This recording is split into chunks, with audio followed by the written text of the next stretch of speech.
नमस्ते, माझं नाव नितीन चव्हाण आहे आणि जे काय आता सध्या महाराष्ट्रामध्ये नौटंकी चालू झालेली आहे त्याच्याबद्दल बोलण्यासाठी मी इथे आलेलो आहे आणि मी तसा व्हिडिओ बनवत आहे. माझं स्पष्ट म्हणणं असं आहे की छगन भुजबळ असू देत, अजित पवार असू देत, धनंजय मुंडे असू देत किंवा नितीन गडकरी असू देत, ह्यांना अंजली दमाने यांनी फासावर चढावं, माझं काहीच म्हणणं नाही आहे. पण अंजली दमाने यांच्या विरुद्ध इन्क्वायरी का नाही? म्हणजे हे ज्यांच्याबद्दल बोलतात त्यांच्या यांना राजीनामा पाहिजे, त्यांना जेल झाली पाहिजे, सगळं काही म्हणजे हे सगळं झालं पाहिजे. पण ह्यांनी जे काय करून ठेवलंय कर्जतमध्ये जमीन घोटाळे, जे काय त्यांनी वाकोला पोलीस स्टेशनमध्ये त्याच्या साक्षीदाराला मरवण्याचं काम केलेलं आहे, त्याच्याबद्दल सहपुरावे मी सरकारला गेली 12 वर्षापासून निवेदनं दिलेली आहेत, पण त्याच्यावरती काही ॲक्शन नाही आहे. म्हणजे मला फडणवीस साहेबांना प्रश्न विचारायचा आहे की तुम्ही हे सगळं करताय का? अंजली दमाने ही तुमचीच एजंट आहे आता साबित झालेलं आहे. कारण माझ्या एवढ्या तक्रारी आहेत त्यांच्या नवऱ्याबद्दल, त्यांच्याबद्दल, म्हणजे अनीस दमानियाबद्दल, अंजली दमानियाबद्दल एवढ्या मी विथ प्रूफ तक्रारी दिल्या, ज्याच्यामध्ये दखलपात्र गुन्हे दाखल होते आणि त्यांना जेलवारी होते. म्हणजे कर्जतमध्ये त्यांच्या म्हणजे ते जे त्यांनी 94ला माणगावला जमीन खरेदी केली त्याचा काही दाखला नाही आहे. सगळं फोर्जरी करून त्यांनी नंतर कर्जत तालुक्यामध्ये त्यांनी जमिनी खरेदी केल्या, शेकडो एकर जमिनी खरेदी केल्या. आता हे जे बोलतात ना 40 एकर जमीन खरेदी केली, त्याच्यानंतर असं त्याच्यामध्ये फोर्जरी केली. पण ह्यांच्या पेपरमध्ये काय दिसतंय? ह्यांच्या पेपरमध्ये पण तेच दिसतंय की यांच्याकडे शेतकरी असल्याचा दाखला नाही आहे. ह्यांचे जे राजस्थानमध्ये ह्यांचे जे पार्टनर्स आहेत, नेहा दमानिया, अहलुवालिया, मेहता, हे सगळ्यांनी तिकडे एकत्र राजस्थानमध्ये काहीतरी करी बनले. ह्या दोघांचं तर सर्टिफिकेटच नाही आहे.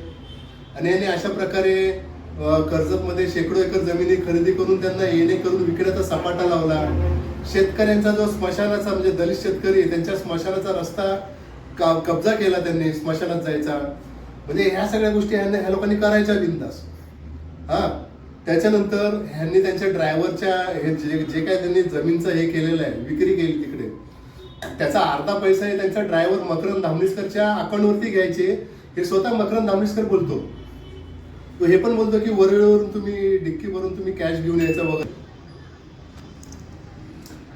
आणि जेव्हा त्या नोकराने, ज्या मकरंद धामणीसकरने, ड्रायव्हरने हे सगळे एक्सपोज करण्याची भाषा यांच्याशी केली, तेव्हा त्याला 2 दिवस वाकोला पोलीस स्टेशनमध्ये विदाऊट FIR त्याला डिटेन केला गेला.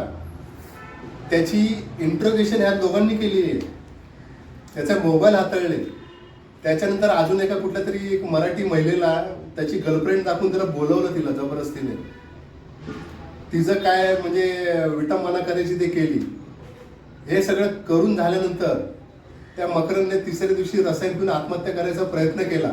आणि हे प्रकरण आपल्या अंगाशी येऊ नये त्याच्यासाठी अंजली दमाने, अनीस दमाने आणि त्या पोलिसांनी त्या मकरंदला हॉस्पिटलमधून 8व्या दिवशी उचलला, त्याच्यावरती खोटी FIR टाकली.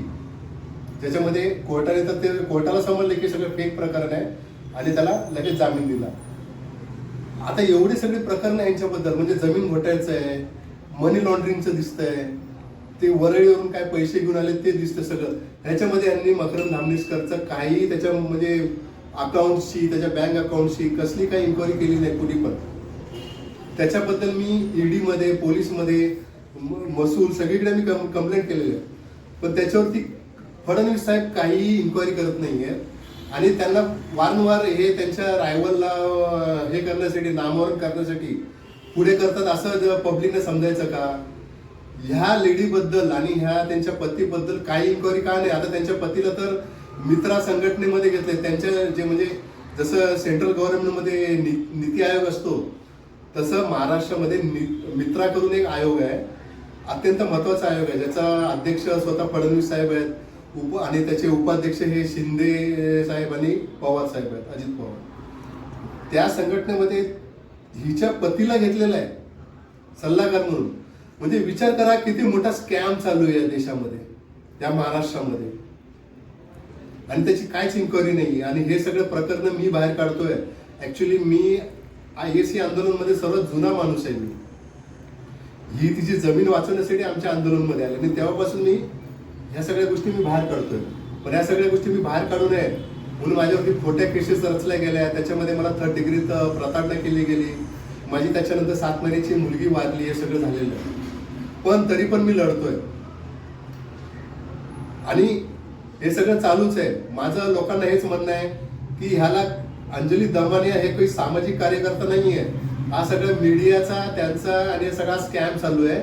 मीडिया संपूर्ण विकली गेलेली आहे. जेवढे पण मेनस्ट्रीम मीडिया आहेत त्यांच्याकडे सगळं आहेत ह्या गोष्टी. अंजली दमानियांचं कर्जाचा हे वाकोल्याचा मॅटर जो आहे, कर्जाचा जमीन घोटाळा, पण हे सगळे काही लावायला तयार नाहीये. त्यांनी फक्त आणि फक्त त्यांना सामाजिक कार्यकर्ता म्हणून गणपती म्हणून बसवायचं, त्यांच्यासमोर माईक ठेवायचे आणि ते जे बोलतील ते दाखवायचं, बस एवढंच. ते एक रोबोटिक काम करत आहेत. तर महाराष्ट्राच्या जनतेने हे लक्षात घ्या, हे संपूर्ण सुपारीचं काम चालू आहे. सुपारी वाजवायचं काम चालू आहे आणि ह्याच्यावरती म्हणजे आमचं म्हणणं सरळ आहे की कोणी पण भ्रष्टाचारी असो त्याला जेलमध्ये टाका.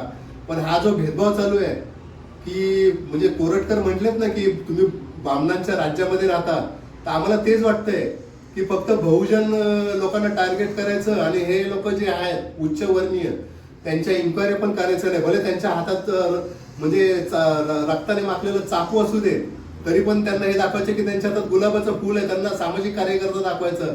या सगळ्या चुकीच्या गोष्टी चाललेल्या आहे महाराष्ट्रामध्ये. माझा नंबर लोकांनी लिहून घ्या, 9820451505. कुणाला वाटलं हे संपूर्ण पुरावे पाहिजेत, मी त्यांना द्यायला तयार आहे. पण आता हे सगळं ढोंग आहे हे थांबलंच पाहिजे, एवढंच माझं म्हणणं आहे. धन्यवाद.